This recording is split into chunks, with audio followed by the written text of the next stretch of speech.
अस्सलाम वालेकुम एवरीवन। उम्मीद है आप सब लोग खैरियत से होंगे and welcome back to our session. आज हमारे साथ जो है वो अली नवाज मौजूद हैं। He is the CEO of the trade securities. तो आइए वेलकम कहते हैं। अस्सलाम वालेकुम सर। वालेकुम सलाम, thank you. Sir how are you? I am good, thank you. आप खैरियत से? जी अल्हम्दुलिल्लाह। सर फर्स्ट ऑफ ऑल हम आज मार्केट के हमने देखा आज जो है मार्केट में अक्रॉस द बोर्ड जो है वो हमने तेजी देखी और मार्केट में ऑलमोस्ट इंट्राडे में 1000 पॉइंट्स जो है वो गेन करे, जिसमें मेनली हमने देखा सीमेंट और स्टील ने पूरे ओवरऑल मार्केट को लीड करा और जो है वो बहुत अच्छी परफॉर्मेंस रही है उसकी। फर्स्ट ऑफ ऑल ये बताएं कि सीमेंट और स्टील की इतनी अच्छी परफॉर्मेंस की क्या वजह थी और आज की मार्केट कैसा व्यू देगी? जी, देखिए आज मार्केट में हमने देखा कुछ एक वक्त तो मार्केट तकरीबन कुछ 74,000 जो नया ऑल टाइम हाई था उससे ऊपर ट्रेड हुई। 74,114 पॉइंट्स का हाई बनाया और फिर वहां से फिर हमने देखी कि थोड़ी सी मार्केट में प्रॉफिट टेकिंग आई और 73,799 पे मार्केट क्लोज हुई। तकरीबन कुछ 1% ऊपर या 713 पॉइंट्स ऊपर मार्केट बंद हुई और एक्टिविटी अक्रॉस द बोर्ड देखी गई। हमने ईएनपीज में भी एक्टिविटी देखी, सीमेंट्स में भी देखी, स्टील में भी देखी, बैंक्स में भी आज अच्छे वॉल्यूम्स हुए हैं। एक्चुअली जो आपने सवाल किया कि सीमेंट्स और स्टील की क्या वजह है, हम देख रहे हैं कि आज सुबह को हमने अखबार में भी पढ़ा कि ये पेट्रोल प्राइसेस जो हैं वो तकरीबन कुछ 13 से 16 रुपए के दरमियान जो है वो नीचे आ जाएंगी अगले रिव्यू में। और इसके अलावा लास्ट वीक से ही हम देख रहे हैं कि व्हीट प्राइसेस जो है वो काफी नीचे आ गई, जिसकी वजह से फूड इन्फ्लेशन में कमी एक्सपेक्टेड है। और मे की इन्फ्लेशन इसी वजह से 14% से 15% के करीब जो है वो एक्सपेक्टेड है, जिसकी वजह से एक बहुत स्ट्रॉन्ग व्यू ये बन रहा है कि इंटरेस्ट रेट जो है वो अगले 2 से 3 महीने में कम हो जाएंगे। अगली मॉनेटरी पॉलिसी जून में है, उसकी बाद वाली या जुलाई एंड में होगी या अगस्त के पहले हफ्ते में।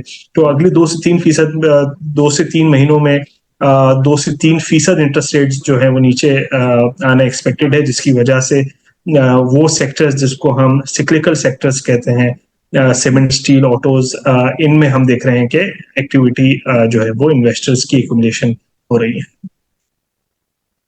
सर हमने स्टार्टिंग में बैंक से देखा, बोला तो हमने देखा पॉजिटिविटी थी बैंक में बहुत, जिसमें मेनली फेडरल बैंक था।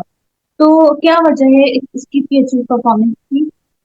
जी, फैसल बैंक में जैसे ही रिजल्ट अनाउंस हुआ था, डिविडेंड्स जो है वो बिलो एक्सपेक्टेशंस था, जिसकी वजह से हमने थोड़ी करेक्शन देखी। उसकी काफी अच्छी परफॉर्मेंस थी, बट उसके बाद थोड़ी सी प्रॉफिट टेकिंग हुई है। अब सिंस ये अच्छा कंसोलिडेट हो गया है और जो है वो जून जैसे ही एंड होगा, जुलाई में फिर इसमें इसका हाफ ईयर रिजल्ट आएगा और अब अर्निंग्स भी सिंस इंटरेस्ट रेट कम नहीं हुए हैं तो इनकी अर्निंग इस क्वार्टर की भी बहुत पॉजिटिव आएंगी और डिविडेंड्स की दोबारा एक्सपेक्टेशंस हैं।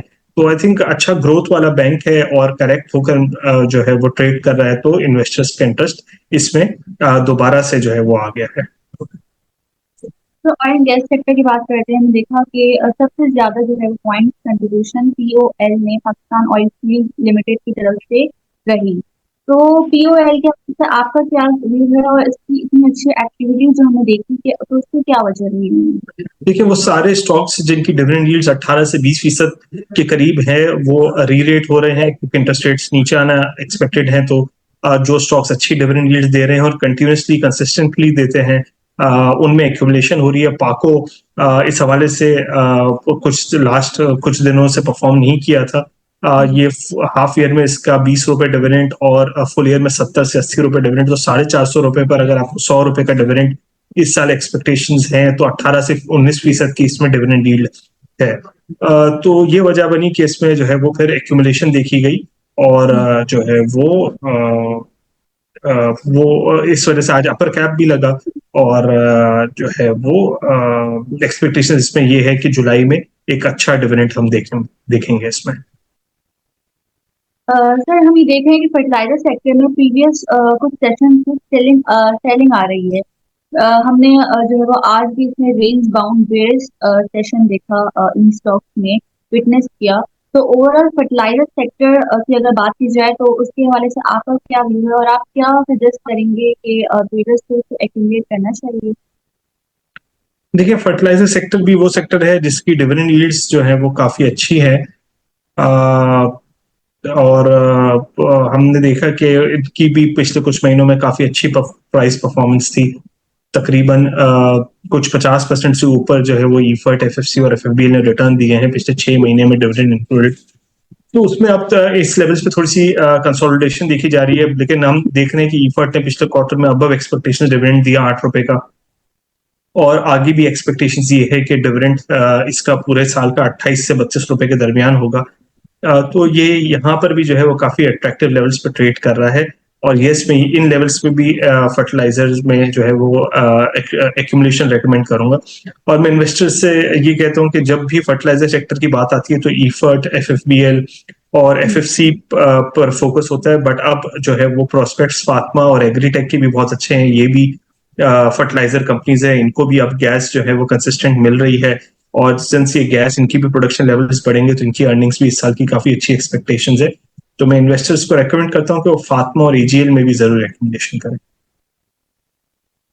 अच्छा सर, सुनने में आ रहा है कि फास्ट टाइम से जो है वो आईपीओ आ रहा है, तो इसके हवाले से क्या व्यू है? देखिए, नई कंपनीज का पाकिस्तान स्टॉक एक्सचेंज में आना ये बहुत अच्छी बात है, और मार्केट में जो रिसेंट तेजी हुई है, अब इन्वेस्टर्स को अपनी डिजायर्ड वैल्यूएशंस मिल रही हैं, सॉरी, कंपनीज को अपनी डिजायर्ड वैल्यूएशंस मिल रही है, जिस वजह से वो आईपीओस कर रहे हैं और मार्केट से कैपिटल रेज कर रहे हैं। आई थिंक ये एक बहुत अच्छी कंपनी है, इसके प्रोस्पेक्ट्स काफी अच्छे हैं, और इन्वेस्टर्स को मीडियम और लॉन्ग टर्म के लिए जरूर इसमें पार्टिसिपेट करना चाहिए। सर, सेक्टर डेट के हवाले से मैं पूछूंगी कि ये इशू आपको आपकी क्या जो है वो राय है, ये इशू कब जो है वो सॉल्व होगा? निगरान हुकूमत भी आई, ये मामला जो है स्टैंड आउट हुआ, लेकिन फिर वापस से जो है वो ये मामला ठंडा हो गया। तो आपको क्या लग रहा है कि ये मामला सॉल्व होगा? जी, वीकेंड पे हमने देखा कि आईएमएफ की रिपोर्ट आई थी लास्ट रिव्यू की, जिसमें उन्होंने खास तवज्जो दी है एनर्जी सेक्टर के कैश फ्लोज पर, और पॉजिटिव कमेंट्स भी थे कि जिस तरह इलेक्ट्रिसिटी और गैस बढ़ाई है उससे सर्कुलर हेड की एक्यूमुलेशन काफी ज्यादा जो है वो कम हो गई है, और आईएमएफ ने यही रेकमेंड किया है कि जैसे ही अगला टैरिफ ड्यू हो, रिविजन ड्यू हो, वो आप 40 दिन के अंदर कर दें, ताकि सर्कुलर डेट जो है वो कंट्रोल में रहे। तो आई थिंक ये एक पॉजिटिव खबर है। इसका रेजोल्यूशन होने में तो कुछ टाइम लगेगा, क्योंकि उसमें हमें कीमतें गैस और इलेक्ट्रिसिटी बनाने के अलावा कुछ स्ट्रक्चर हमें रिफॉर्म्स करने हैं, जिसमें लाइन लॉसेस कम करने हैं, कैपेसिटी पेमेंट्स पर काबू पाना है, और PPS, power purchase agreements revise करवाने हैं। तो आई थिंक उस पर ये सारे वो चीजें हैं जिनमें काम होने में थोड़ा सा टाइम लगेगा, पर हम अगले आईएमएफ प्रोग्राम में ये उम्मीद कर सकते हैं कि इस पर कोई प्रोग्रेस हो। सर, सेशन को रैप अप करते हुए मैं आपसे लास्ट सवाल पूछूंगी, कल की मार्केट का क्या व्यू है? कल किस तरह से मार्केट की स्ट्रेटेजी रहेगी, इन्वेस्टर को, ट्रेडर्स को मिलनी चाहिए?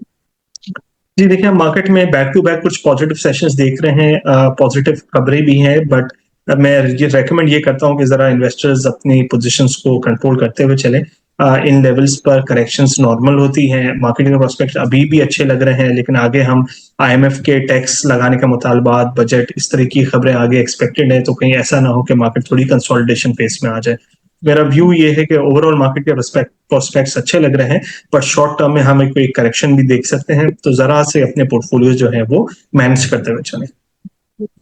सर, टॉपिक अगर आप देना चाहें हमारे व्यूअर्स को। जी बिल्कुल, मेरा अपना ख्याल ये है कि अभी भी ओजीडीसी और पीपीएल ईएनपी स्टॉक्स में बेहतर है। बैंकिंग सेक्टर में मैं इन लेवल से एचबीएल बैंक और नेशनल बैंक रेकमेंड करता हूँ, और इस्लामिक बैंक्स में बैंक इस्लामी और फैसल बैंक।